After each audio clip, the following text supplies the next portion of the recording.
안녕하세요. 이번 시간은 4차 산업혁명과 첨단 기술에 관련한 얘기들을 다루게 되겠습니다. 이번 영상에서는 4차 산업혁명에 대한 얘기를 한번 잠깐 더듬어 보고요. 네, 그 관련한 얘기들을 얘기를 하고 마지막에 그 4차 산업혁명 시대의 그 인재상에 대해서 얘기를 하고 마무리를 할까 합니다. 4차 산업혁명에 대한 얘기는 앞에서도 얘기를 했었는데요. 미안합니다. 2016년 1월에요. 크라우스 슈밥이라는 분하고 그 친구들께서 4차 산업혁명이라고 하는 단어를 가지고 나와요. 이 단어 때문에 여러분들께서 헷갈리는 경우가 있습니다. 그래서 그 얘기를 잠깐 하면, 인류가 지구상에 등장한 게 뭐 200만 년, 그리고 호모 사피엔스가 등장한 게 한 20만 년, 뭐 이렇게 얘기하나요? 근데 그 안에 지구 인류가 살아오면서 굉장히 획기적인 변화의 어떤 기점들을 갖습니다.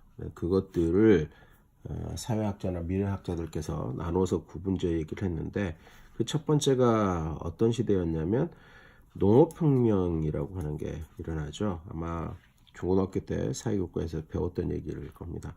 농업혁명을 맞이해서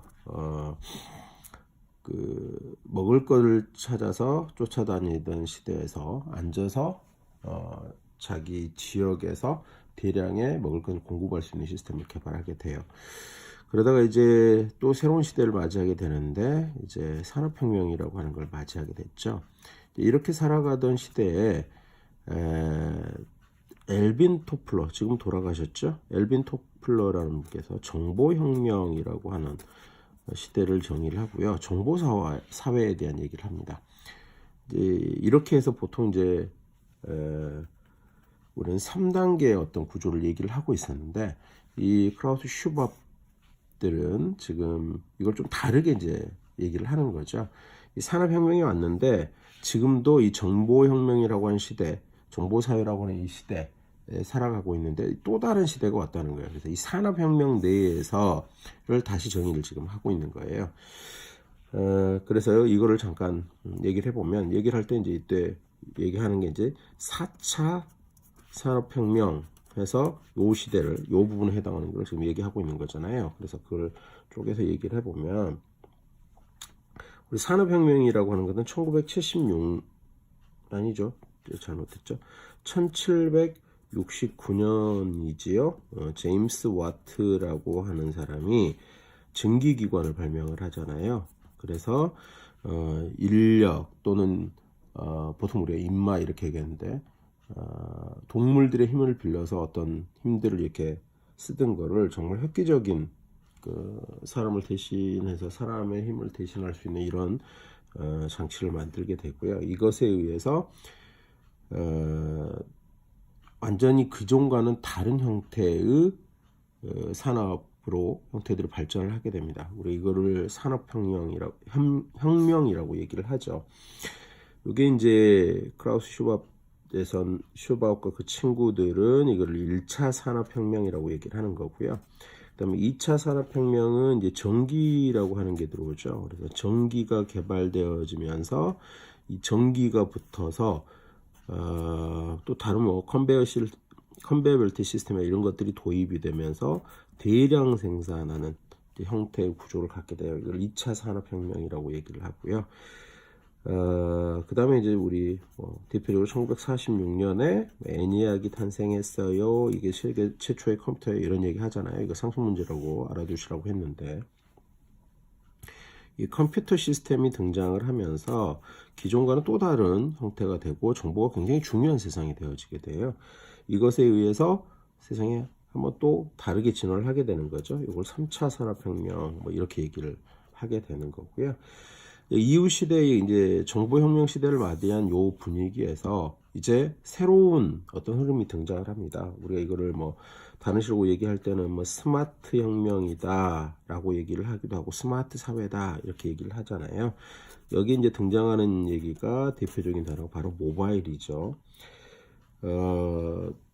스티브 잡스가 스마트폰의 어떤 기본적인 모형, 아이폰을 등장시킴으로써 이게 이쪽으로의 어떤 변화가 아주 급격하게 일어났다고 보는 건데요. 통상적으로 뭐 한 2010년 정도, 아이폰이 발표된 게 2007년이잖아요. 그래서 실제로 이게 이제 진행되면 뭐 한 2010년부터 얘기할 수 있을 것 같아요. 이게 무르익어서 진행된 어떤 시점으로 봐서 이때부터는 정말 다른 세상이 전개되고 있다라고 하는 거죠. 중요한 이슈 중에 하나가 IoT, 사물 인터넷부터 시작을 해서 이걸 기반으로 해서 모든 디바이스와 사람이 연결된다라고 하는 초연결 사회, 이런 얘기들을 하게 되는 세상이 되어졌습니다. 그리고 이제는 이 기존의 흐름들하고는 다르게 이 4차 산업혁명 시대에 있어서는 지금까지하고는 다른 굉장히 다른 어떤 세상이 열리게 될 거라고 하는 거를 지금 얘기들을 하고 있어요.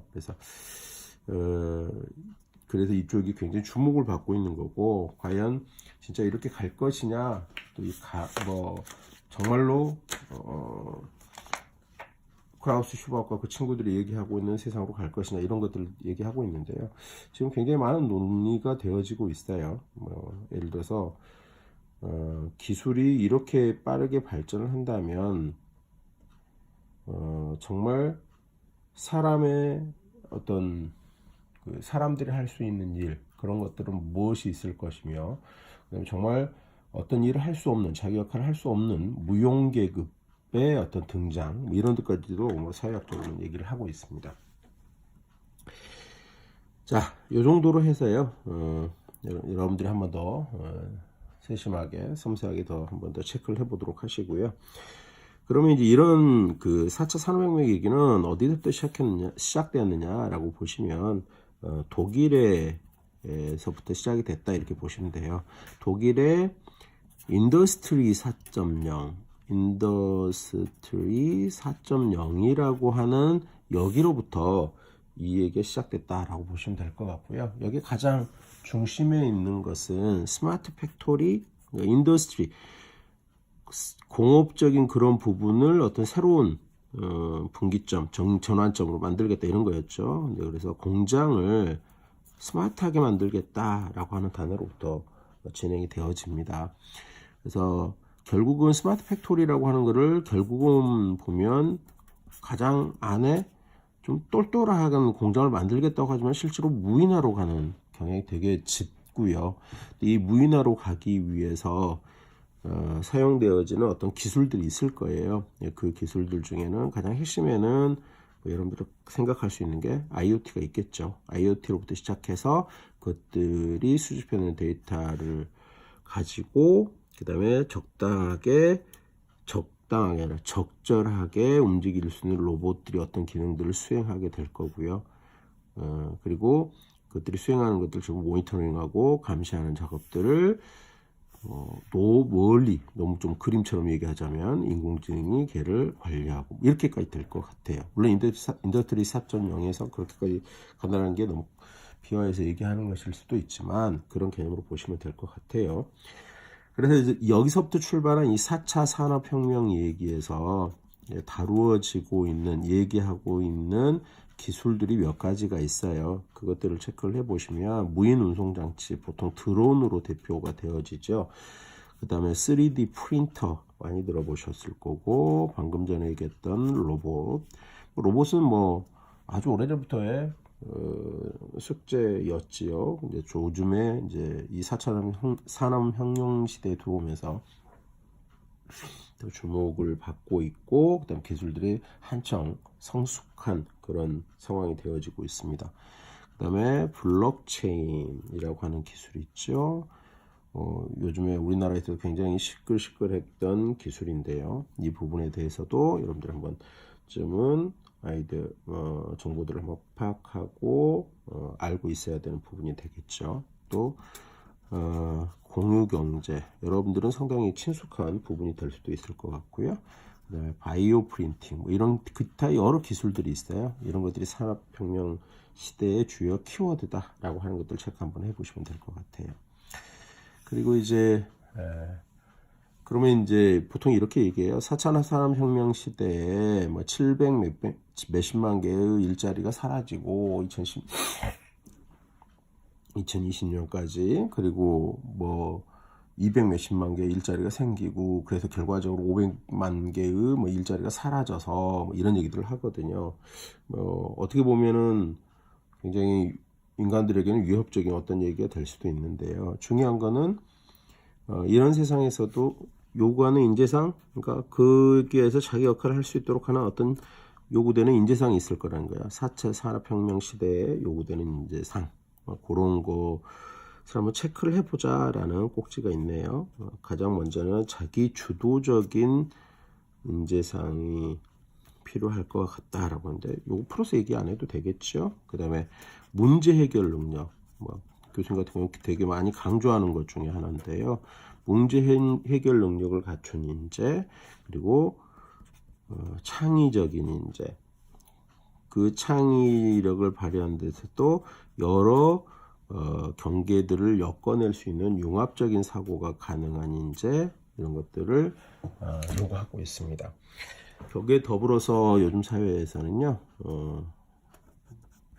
고학년들한테 되게 많이 얘기하고 있는 것처럼 의사소통과 협업하는 인재, 협업 가능한 인재, 이런 인재상들을 지금 4차 산업혁명 시대에 요구하고 있다고 그래요. 물론 이것 말고도 요구하는 게 많이 있을 수 있지만 꼭지를 끌어내서 보면 이러한 능력들을 키운 또는 가진 인재들이 앞으로 미래 사회에 대우받는 인재가 될 수 있을 것이다. 이렇게 얘기들을 하고 있습니다.